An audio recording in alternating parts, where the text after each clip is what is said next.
You wrote a really wonderful review, and it's called Creatine Supplementation in Women's Health: A Lifespan Perspective. And there's a statement here. It says creatine characteristics vary between males and females, with females exhibiting 70 to 80% lower endogenous creatine stores compared to males. Does that still hold true? It can, unless the female is getting larger muscles. So that was based on baseline, looking at all the muscle amount over time. And there's a couple theories why we think that is. Maybe a reduction in dietary creatine compared to the amount in male, or the ability to take it up. So there is some evidence to suggest in the minimal studies that there is less. And that's probably why we see a really good response from females, but especially in vegans and vegetarians. Our study in 2003 with muscle biopsies, it was almost like the female's response was a little unbelievable. And then you say, oh, wait a minute, they only have about 50% of their muscle full of creatine. Make no wonder they respond so well. So that's why I think it's a huge push for males and females on a plant-based diet to at least consider creatine. And if they're not getting creatine through red meat or seafood, obviously, this is probably why they need to at least consider those ideas. What about the creatine activity throughout the menstrual cycle? Yeah. There's a beautiful chart here. And people ask Mhm. this, should I cycle supplementation throughout the menstrual cycle?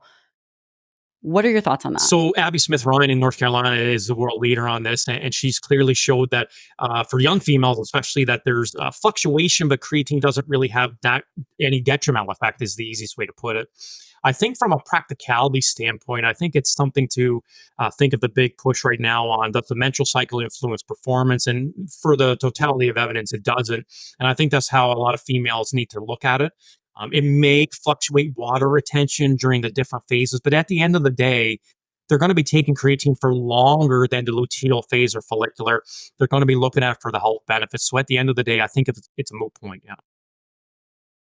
I'm really happy to hear you say that. I do think that there's a component to the menstrual cycle that it seems to confuse a lot of people, and making huge changes. I mean, unless you are an Olympic athlete, slow and steady is likely better. I am curious, does it have an impact on mood because of its brain effect? Yeah, so there is some evidence that suggests mood, and we're doing a study right now in Iowa, looking at mood and energy. I mean, you're just sitting up and Netflix and chilling all the time. I mean, Remember, I had hair when I started, and of course, we could talk about that myth too. But no, we should. That's another myth it's a that huge myth. people talk. We've got to go through the myths.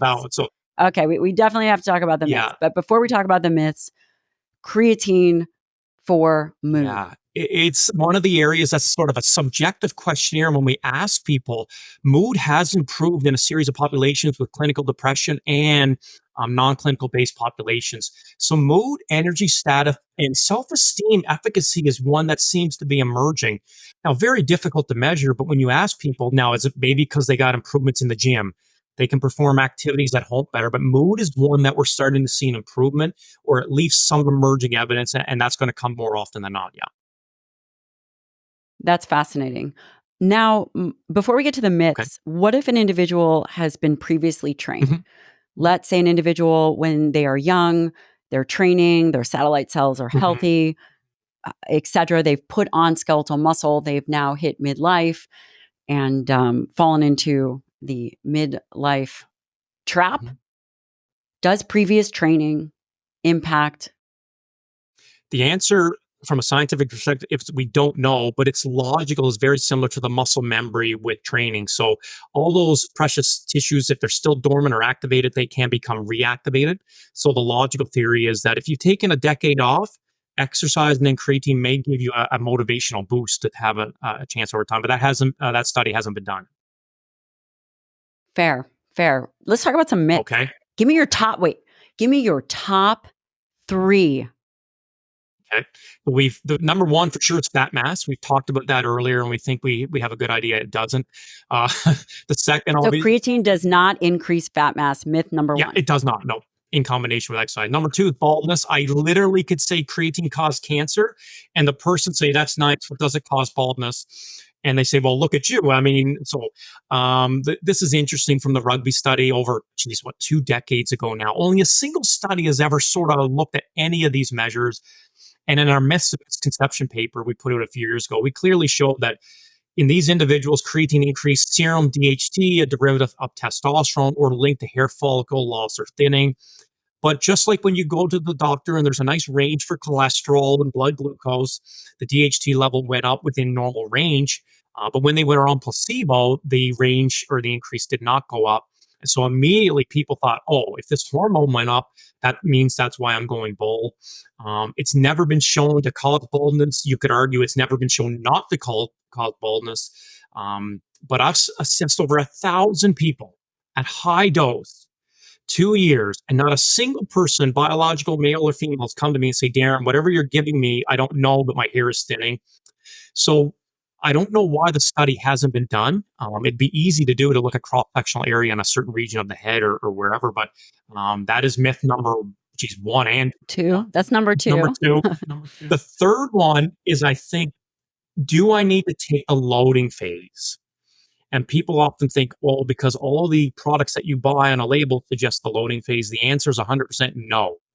You do not need to take the loading phase. That's primarily only for athletes. If you're taking it for longevity or health purposes, you can start as little as 3 grams a day, and you can work your way up to maybe 5 or more if you want. So those are three of the biggest. Oh, sorry.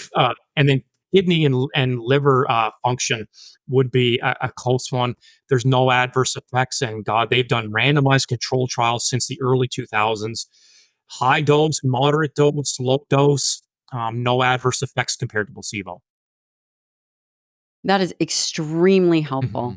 Where do you think the creatine research is going? What would you like to see Yeah, done? I think we have a good grasp on muscle. We still have a little bit more. Of course, we talk about the protein synthesis rates and a little bit more cells and enzymes, but the next push will primarily be bone research. But even bigger there, I think, is from the neck up. And we sort of put it a really good review last year, sort of exploring the idea, can this compound, with or without exercise, have brain beneficial effects? And it has some application for depression and anxiety. PTSD falls in that category. What about concussion? It's not really shown a lot of promise now for the neurophysiological or muscular conditions such as Parkinson's or Lou Gehrig's disease, but it has been shown to have some benefits for muscular dystrophy. So that's, I think, where the next 20 or 30 years will go. There is a study. I'm super excited. I can't wait for this to come out, looking at its effect on Alzheimer's disease. And we're started looking at people with predisposed dementia.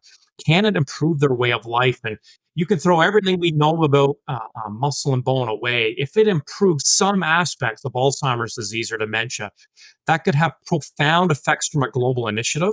And that's why I'm started to get involved now from a Creatine for Global Health initiative. Maybe there should be DRIs for creatine in certain populations. If they're not eating a lot of meat in certain parts of the world, can this help offset some of those effects? So it's a huge push. And I think you're going to start to see creatine not just for athletes, but for health purposes.